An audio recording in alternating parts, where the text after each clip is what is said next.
Welcome to Research Recap on JP Morgan's Making Sense podcast channel. I'm Phoebe White, head of U.S. inflation market strategy at JP Morgan. And today I'm joined by my colleague Mike Feroli, chief U.S. economist at JP Morgan. And we're here to discuss takeaways from the June U.S. employment report, as well as the path ahead for the economy and the Fed. Mike, thanks so much for joining. Thanks for having me. So, Mike, what were your high-level takeaways from this report? Yeah, so the headline number was actually very close to expectations at 206,000. Still a good number. Trend does seem to be moderating here because we did have downward revisions of 111,000 to the prior 2 months. I guess one of the more notable details was the unemployment rate ticked up to 4.1%. In itself, not a big move, but now that we've had 3 months of the unemployment rate consecutively ticking higher, we've gone from a cycle low of 3.4% to now 4.1%. So not a lot of significant moves between months, but cumulatively, we've seen a decent move there.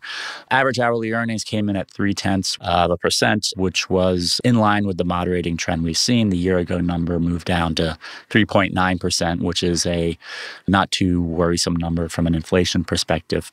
So those are some of the main things we saw last week.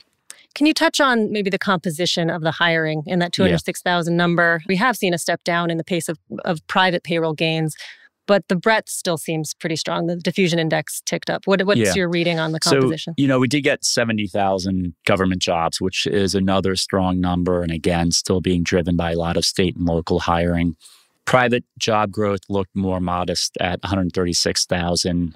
Within that, about over 60% was in healthcare and social assistance. As has been the case for much of the last year, government and healthcare seem to be really the big drivers of some of these job gains we're seeing.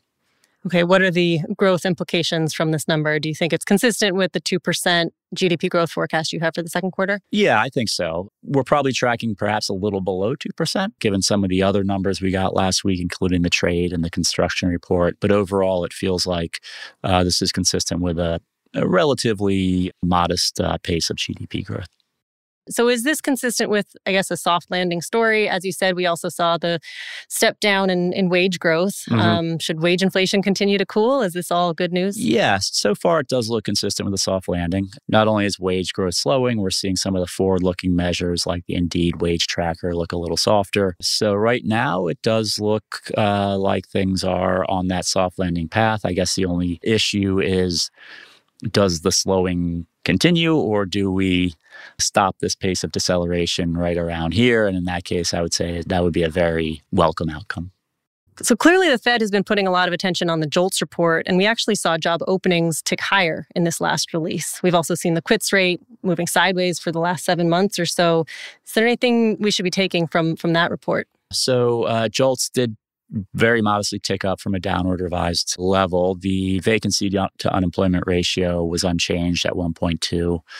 The quits rate, which is kind of where we were at the end of the last cycle, the quits rate continues to be near where it was at the end of the last cycle. So all these measures, including the unemployment rate for that matter, are consistent with a still relatively tight labor market, not as tight as it was. So a little better balance, I think, on the broad set of data. Okay. And then I guess also touching on initial jobless claims, we have seen the 4-week moving average there move higher. It's still at a low level. Is there anything in any of the data that's telling you we should be more concerned about a pickup in layoffs? So not only do the initial claims move a little higher, the continuing claims now have moved higher for, I think it's been 8 or 9 consecutive weeks. So that's certainly something we're watching in terms of, a potential continuation of some of the slowing we've seen in the labor market. And then I guess just fundamentally, when you think about the health of businesses and consumers, anything else you would point to that could be highlighting, a potential shift in behavior here when we think of spending or hiring? So, I would say the fundamental health of both businesses and consumers still looks pretty good. Now, for consumers, maybe not quite as good as it did a year or two ago. Certainly, as many people have noted, delinquencies are up, particularly for autos and credit cards. Excess saving may have been decumulated. So perhaps the consumer isn't quite as robust as was the case a year ago, but still in pretty good condition. And on the business sentiment side, I guess we saw the ISM services survey weaken quite a bit last week. Anything we should take from that report? So sentiment has been depressed and looks like it's getting worse. Sentiment has been actually pretty depressed since early 2022 for a lot of measures, which hasn't been followed through by weakness in the data. Now, I suspect that perhaps some of what we're seeing now is some of the policy uncertainty may be seeping into some of these sentiment numbers. Certainly, there's a possibility that a lot of tax policy, trade policy, a lot of things could change, in 6 months from now. Okay, so let's, I guess, touch on your forecasts, because I think you still have 4.1% unemployment at the end of the year.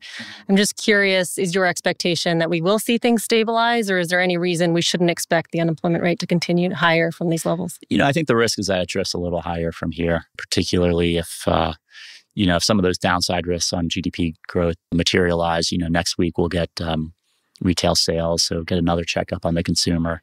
But yeah, I would say, but more likely up than down from here. And interestingly, that 4.1 is already above what the Fed had penciled in for the unemployment rate for the end of this year in the summary of economic projections. And now we will have 2 more employment reports before the September FOMC, 3 CPI reports. What do you think we'll need to see in the data for the Fed to feel comfortable cutting in September? I think we're getting close to that. We'll, get a CPI report this week, which, I think if it's anything like the one we saw in May, could clear the way for the Fed to start talking more openly about cutting this year. I think, after the first quarter disappointments on CPI, they've been a little more guarded on that. But I think this could, again, if we get a softer CPI report, open the way for them to, perhaps by the time we get to Jackson Hole, really, be signaling easing. And your forecast is 0.2 on core CPI for June? 0.2 on core CPI, 0.1 on headline. Okay. And for now, you still have the first cut coming in November, quarterly cuts thereafter. Okay. So we compare that to how the market is priced right now. The market is still implying something like 2 cuts for this year, about 150 basis points of easing by the end of next year.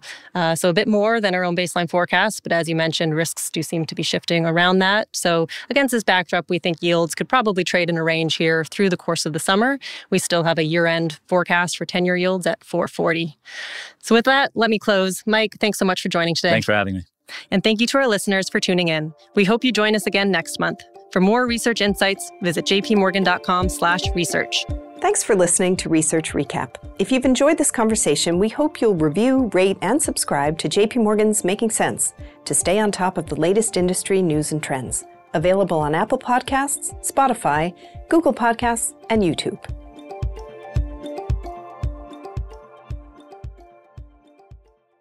This communication is provided for information purposes only. Please read JP Morgan research reports related to its contents for more information, including important disclosures. Copyright 2023, JP Morgan Chase & Co., all rights reserved.